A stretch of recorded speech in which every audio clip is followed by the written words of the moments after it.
Hello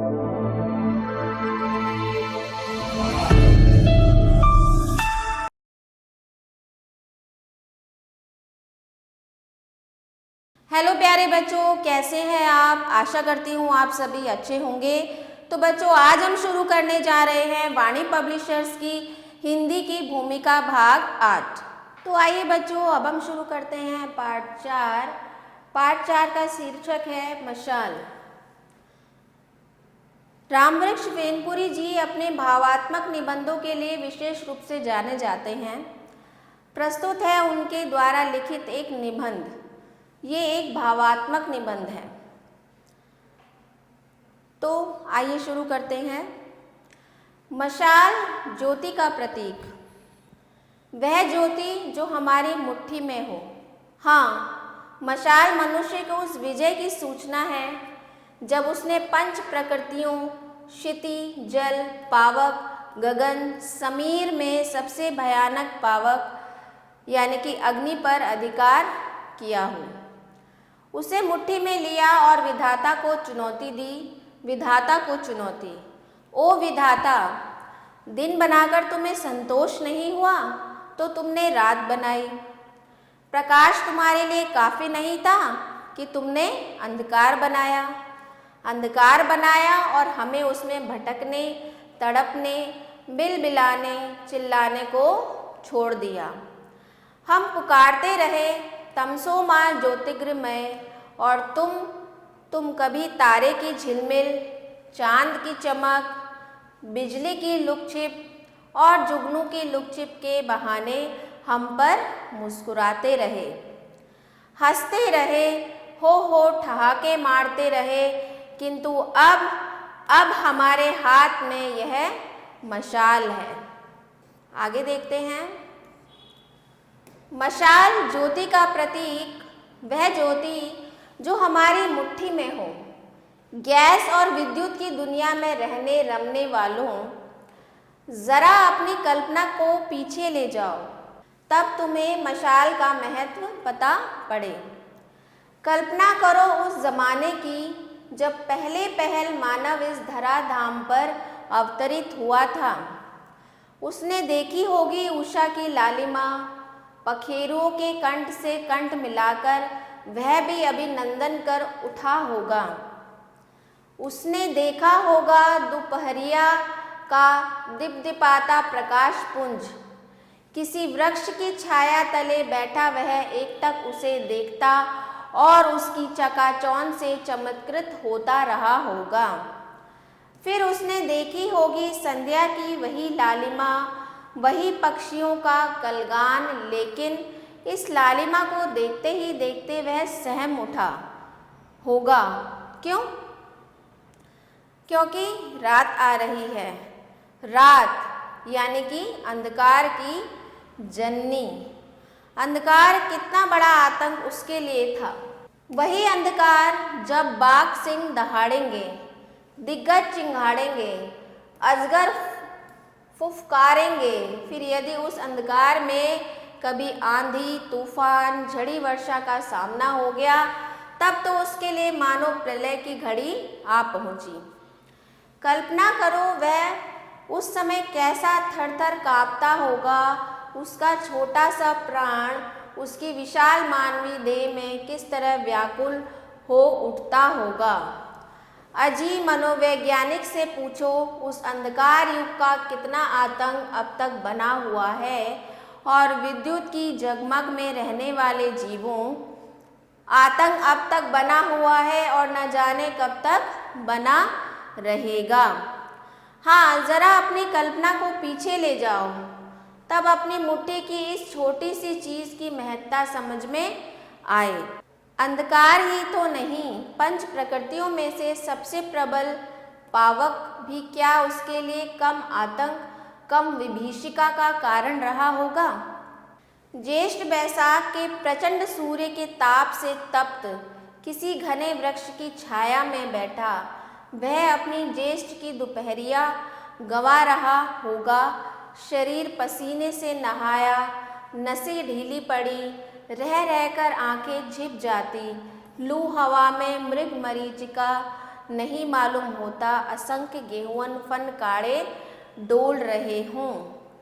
वही रंग वही परिणाम, गेहुअन का काटा शायद बचे भी, किंतु इसका छुआ, फिर भला इस बेचारे मानव को छाया छोड़कर दूसरा चारा ही क्या रहा होगा कि इतने ही में चट चट की आवाज़ से वह चौंक पड़ा होगा। अरे यह कैसा बादल जो धरती से आकाश की ओर लगातार बढ़ रहा है। कुछ चिरायंद सी गंध है इन बादलों के बीच, रह रहकर प्रकाश है, ज्वाला है, अब तो ज्वाला ही ज्वाला। पेड़ पौधे जीव जंतु जो सामने आते सबको उद्रस्त करती है, बार बार आकाश को भी निगलने को ऊपर उछलती है।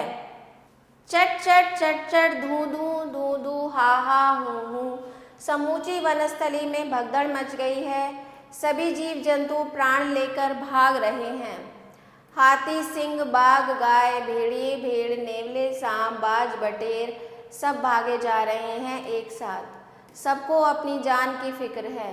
दूसरे की जान की कौन पूछे, किंतु क्या भागने में भी ये सफल हो रहे हैं? पशु उसकी चपेट में तो आ ही जाते हैं। उड़ती चिड़िया ज्वाला, धुआं, गर्मी से बेहोश हो पके फल की तरह गिरती और भस्म हो रही हैं। मानव जिसके दो ही पैर हैं और पर भी नहीं, वह मानव क्या करे, कहाँ जाए? ओहो, वह कैसा होगा दिन जब मानव ने इस प्रलयंकारी पावक को अपने बुद्धि बल से मुट्ठी में पकड़ा होगा। जिस दिन मशाल बनी, दुनिया की सबसे बड़ी क्रांति उसी दिन हुई। सभ्यता का प्रारंभ उसी दिन से हुआ। जला हुआ वन खेत हुआ, खेत में घर बना, घर में मशाल जली। 56 भोग, 64 कलाएं, कहाँ तक उनकी गिनती की जाए, जो उसके इर्द गिर्द आप ही आप आ जुटे। अपने आसपास सभ्यता का प्रसार देखो, समुझत बने जाए नहीं बरनी। मशाल ज्योति का प्रतीक, वह ज्योति जो हमारी मुट्ठी में हो। किंतु क्या सचमुच मानव ने अंधकार पर विजय प्राप्त कर ली है? प्रकाश और अंधकार के संघर्ष का इतिहास इतना पुराना है और स्पष्ट है, उसका अंतिम अध्याय आज भी नहीं लिखा गया। यह बात जरूर है कि प्रकाश का विजय क्षेत्र दिन दिन विस्तार पा रहा है, लेकिन यह भी उतना ही सत्य है कि ज्यों ज्यों अंधकार का क्षेत्र सीमित होता जा रहा है, त्यों त्यों वह सघनतर होता जा रहा है। अब जहाँ अंधकार है, वहाँ पहले से भी ज़्यादा भयानक और विभीत है। मालूम होता है बाहर का सभी अंधकार सिमटकर हमारे अंतर मन में डेरा डाले जा रहा है। कभी वहाँ एक टिमटिम सा दिख भी पड़ता था, लेकिन अब उसका अस्तित्व भी नहीं मालूम होता। हम आज आँख रहते भी अंधे हो चले हैं, अंधकार में टटोल रहे हैं, भटक रहे हैं। चारों ओर शोषण, उत्पीड़न, मार काट, खून खराबा, तड़पन, छटपटाहट, आहू, चीख पुकार, और उस सब के बीच हमारी रंगरलियाँ, ये रासलीलाएँ, ये होलिकोत्सव, यह अट्ठास। मानव मान सचमुच तो आँख रहते हुए अंधा हो चला है, अंधकार में भटक रहा है। फिर क्यों ना तुझे वह अपनी पुकार याद आए, तमसो माँ ज्योतिर्गृह में। तो बच्चों, ये जो पत्र है रामवृक्ष ब्रेनपुरी द्वारा लिखा गया है, तो ये अंधकार और प्रकाश के बीच के अंतर को समझाने का प्रयत्न कर रहा है कि जो प्रकाश का सही अर्थ होता है, व्यक्ति को ज्ञानमय होना, मतलब अज्ञान के अंधकार को दूर कर कर ज्ञानमय होना एक तरह का प्रकाश है। लेकिन आजकल की भागदौड़ भरी जिंदगी में ऐसा दिखाई पड़ता है कि वह जो प्रकाश जिसके बारे में लेखक बात कर रहे हैं, वह तो कहीं दूर जा चुका है और हर तरफ अंधकार ही अंधकार, क्योंकि चारों तरफ शोषण, उत्पीड़न जैसी घटनाएं हो रही हैं। इंसान को मार काट रहा है, खून खराबा हो रहा है, तड़पन हो रहा है, छटपटाहट हो रही है और इतनी सारी घटनाएं देखने को मिल रही है। तो क्या इन्हीं सब चीज़ों के लिए प्रकाश की कल्पना की थी, कामना की थी कवि ने? तो इस पत्र के माध्यम से वो यही बताना चाह रहे हैं। तो आइए कुछ शब्दार्थ देख लेते हैं। क्षिति यानी कि पृथ्वी, पावक यानी कि अग्नि, समीर यानी कि हवा, पखेरु पक्षी, चमत्कृत हैरान, आतंक भय, दिग्गज हाथी, विभीषिका भयपूर्ण स्थिति, गेहुअन भयंकर विषैला सर्प, उदरस्थ निगलता, सघन घना, विभीत्स घिनौना घृणा के योग्य, तमसोमा ज्योतिर्गमय अंधेरे से मुझे प्रकाश की ओर ले चलो, अट्ठास जोर की हंसी।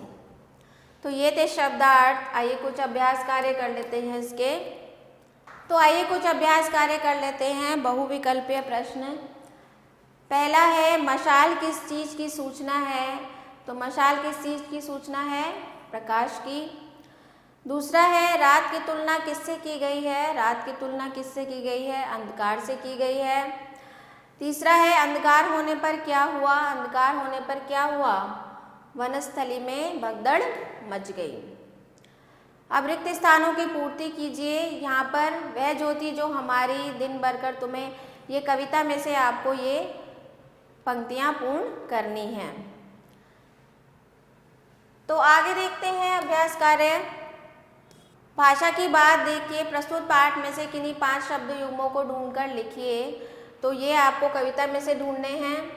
लोकोक्तियों को उनके सही अर्थ से मिलाइए। तो अगला है, अंधा क्या चाहे 2 आँखें, यानी कि मनचाही वस्तु मिल जाना।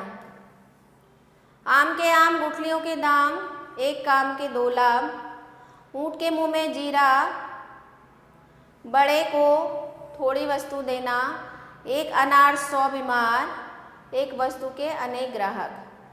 फिर पद परिचय दीजिए। धूम्रपान स्वास्थ्य के लिए हानिकारक है। धूम्रपान स्वास्थ्य के लिए हानि, इसमें पद परिचय देना है। कौन कौन से इसमें विशेषण, संज्ञा या सर्वनाम कौन कौन से इस्तेमाल किए गए हैं। तो ये व्याकरण का भाग है आपका। तो ये सारे आपके एक अभ्यास कार्य थे। आशा करती हूँ आपको समझ में आ गए होंगे। तो मिलते हैं आपसे अगले वीडियो में। तो आशा करती हूँ आप सभी को वीडियो अच्छे से समझ में आया होगा। तो मिलते हैं अगले वीडियो में। आभार।